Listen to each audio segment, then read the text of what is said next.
Assalamualaikum warahmatullahi wabarakatuh. Perkenalkan, nama saya Sintiani Putri dengan NIM 230306064 dari Fakultas Pertanian Prodi Peternakan. Di sini saya akan menjelaskan tentang metabolisme lipid, dan pertama saya akan menjelaskan tentang proses degradasi lipid. Yang pertama itu adalah lipid. Lipid merupakan trigliserida yang merupakan lipid utama dalam makanan dan proses penyimpanan energi dalam tubuh. Yang kedua ada lipid reabsorpsi. Trigliserida yang berasal dari makanan akan diabsorpsi oleh usus halus setelah mengalami proses pencernaan dengan bantuan enzim lipase. Lalu selanjutnya ada hidrolisis lipid. Trigliserida yang terabsorpsi akan mengalami hidrolisis oleh enzim lipolitik seperti lipase untuk memecah ikatan ester dan menghasilkan asam lemak bebas dan gliserol. Lalu selanjutnya ada asam lemak bebas. Hasil dari hidrolisis trigliserida adalah asam lemak bebas yang terdiri dari rantai karbon panjang. Yang selanjutnya ada oksidasi. Asam lemak bebas selanjutnya akan mengalami oksidasi oleh enzim oksidatif seperti enzim asetil CoA dehidrogenase untuk menghasilkan asam lemak dan asam lemak jenuh dan tidak jenuh rantai pendek. Selanjutnya ada asam lemak jenuh dan tidak jenuh rantai pendek. Hasil dari oksidasi asam lemak jenuh dan tidak jenuh dengan rantai karbon yang lebih pendek. Lalu ada rantai beta oksidasi. Asam lemak rantai pendek ini akan mengalami reaksi rantai beta oksidasi secara berulang di dalam mitokondria untuk memecah rantai karbon menjadi unit asetil CoA. Lalu selanjutnya ada asetil CoA. Setiap siklus beta oksidasi akan menghasilkan satu molekul asetil CoA yang merupakan unit utama yang akan memasuki siklus Krebs. Lalu ada siklus Krebs asetil CoA yang memasuki siklus Krebs yang terjadi di dalam matriks mitokondria. Dalam siklus ini, asetil CoA akan dioksidasi secara lengkap menjadi karbon dioksida dan menghasilkan beberapa molekul pembawa elektron. Lalu yang terakhir itu ada ATP. Molekul pembawa elektron yang dihasilkan dari siklus Krebs akan memasuki rantai transport elektron untuk menghasilkan ATP melalui proses fosforilasi oksidatif. ATP inilah yang merupakan sumber energi utama bagi sel. Yang selanjutnya saya akan menjelaskan tentang asam lemak. Asam lemak merupakan bentuk simpanan energi metabolik yang paling efisien. Asam lemak juga asam lemak masuk ke sel adiposa, merupakan kemudian disintesis kembali menjadi triagliserol dan disimpan. Terus triagliserol terdiri dari 3 asam lemak dan gliserol. Selanjutnya saya akan menjelaskan tentang tahapan beta oksidasi. Tahapan beta oksidasi ini terdiri dari 4 proses, yaitu yang pertama dehidrogenasi. Yang pertama, pada proses dehidrogenasi ini diaktifkan oleh asetil CoA menjadi suatu asam lemak dengan rangkap ikatan berposisi trans. Di sini akan terjadi pemindahan atom hidrogen ke FAD oleh enzim asetil CoA dehidrogenase. Yang kedua ada hidratasi, yang merupakan adanya penambahan air oleh enzim enoil CoA hidratase, sehingga nanti akan menghasilkan 3L hidroksil CoA. Yang ketiga itu ada dehidrogenasi kedua. Pada proses dehidrogenase tahap 2 ini terjadi pemindahan atom hidrogen ke NAD+ oleh enzim 3-hidroksil KOA dehidrogenase sehingga menghasilkan beta ketoasil KOA. Yang keempat itu ada proses tiolisis. Pada proses ini beta tiolase akan mengatalisis pemecahan ikatan tiosester dan asetil KOA akan dilepas dan tersisa asam lemak asil KOA yang terhubung dengan tiosistein melalui ikatan tioester. Lalu tiol-asetil KOA menggantikan sistein tiol akan menghasilkan fatty asil KOA yang telah berkurang 2. Selanjutnya saya akan menjelaskan di sini ada proses biosintesis lipid yang terdiri dari 4 proses biosintesis. Ada biosintesis asam lemak, biosintesis triagliserol, biosintesis fosfolipid, lalu yang terakhir ada biosintesis kolesterol dan steroid.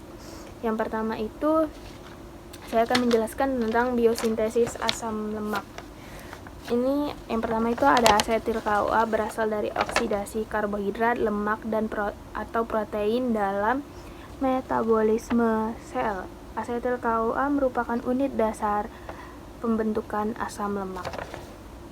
Yang kedua ada malonyl KOA atau asetil KOA karboksilase. Malonyl KOA dibentuk dari asetil KOA melalui reaksi dikatalisis oleh enzim asetil KOA karboksilase. Lalu ada asam lemak sintase atau kompleks enzim.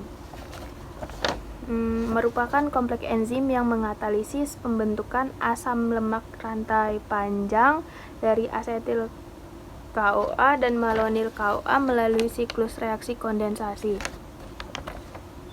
Selanjutnya ada asam palmitat.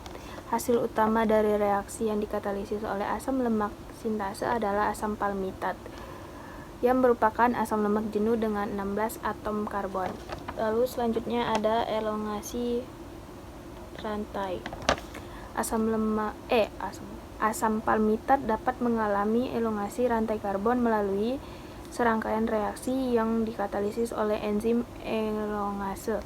Hasilnya adalah asam lemak jenuh dengan rantai karbon yang lebih panjang. Lalu selanjutnya ada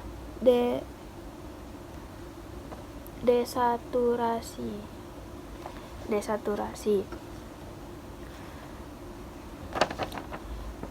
Asam lemak rantai panjang mengalami desaturasi melalui reaksi yang dikatalisis oleh enzim desaturase.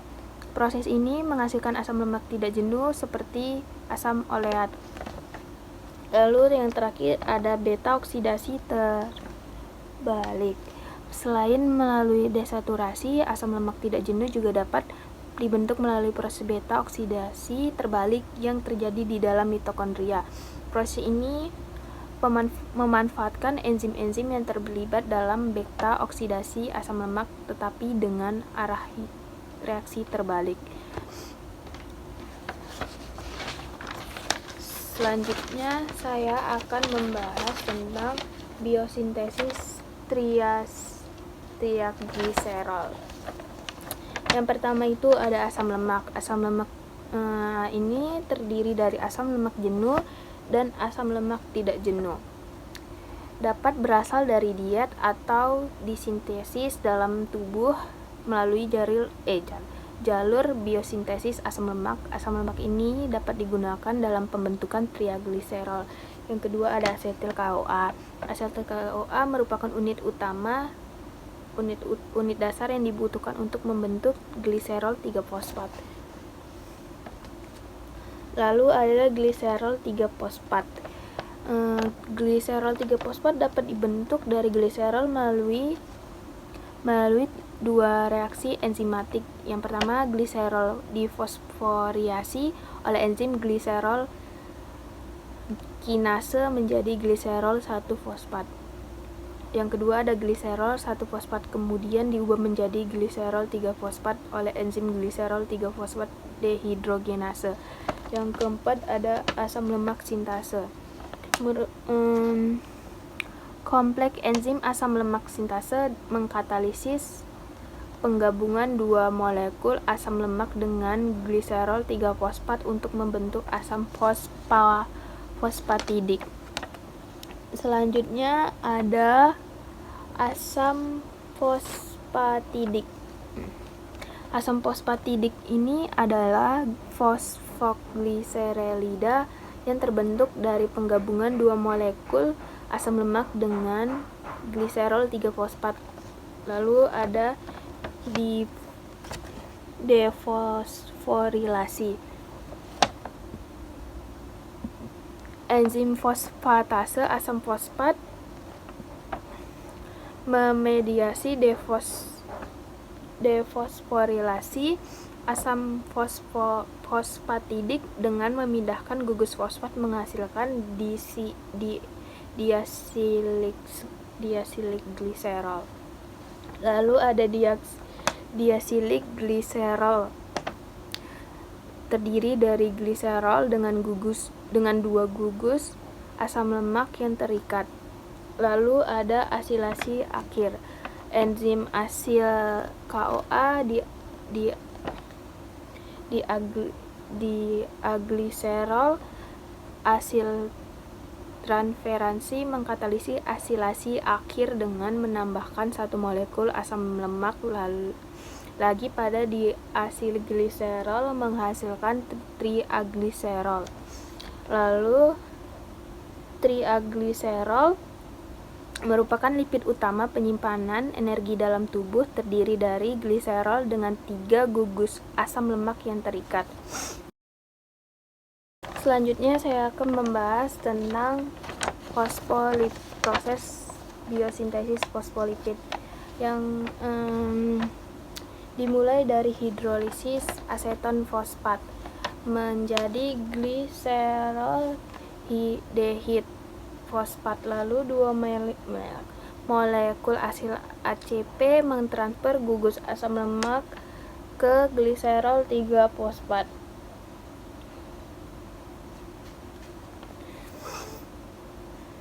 Untuk menghasilkan asam fosfatid, kemudian asam fosfatidat bereaksi dengan sitidin trifosfat menghasilkan sitidin difosfat, dihasil gliserol dan pirofosfat. Nah, lalu penambahan serin pada sitidin difosfat dihasil gliserol akan menghasilkan fosfatidat serin. Lalu fosfatidat serin melakukan dekarboksilasi fosfatidin serin menghasilkan fosfatidin etanolamin secara terpisah.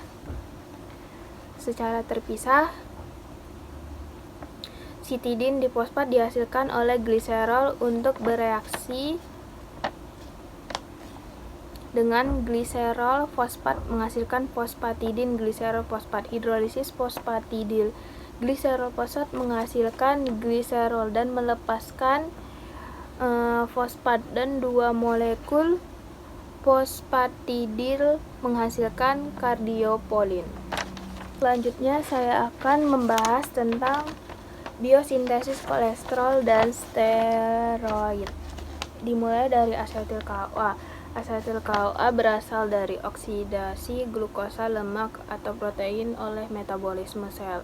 Lalu yang kedua itu ada HMG CoA sintase. Enzim HMG CoA sintase mengkatalisis kondensasi molekul asetil CoA menjadi HMG CoA. Lalu ada HMG CoA. Enzim HMG CoA reduktase merupakan tahap pengatur utama dalam biosintesis kolesterol. Enzim ini mengkatalisis konversi HMG CoA menjadi mevalonat.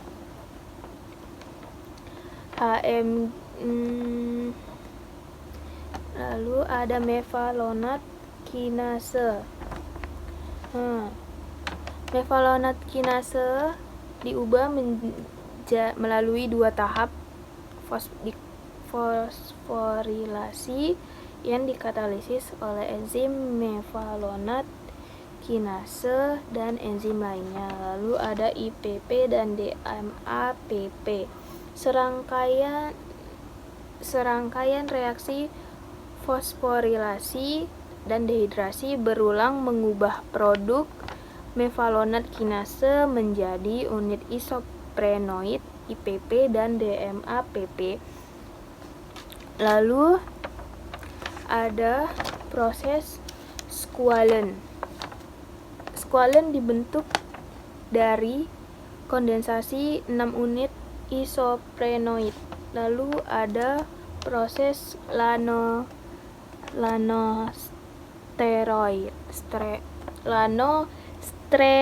sterol. Squalene mengalami siklisasi untuk membentuk lanosterol yang merupakan prekursor utama kolesterol. Lalu ada kolesterol.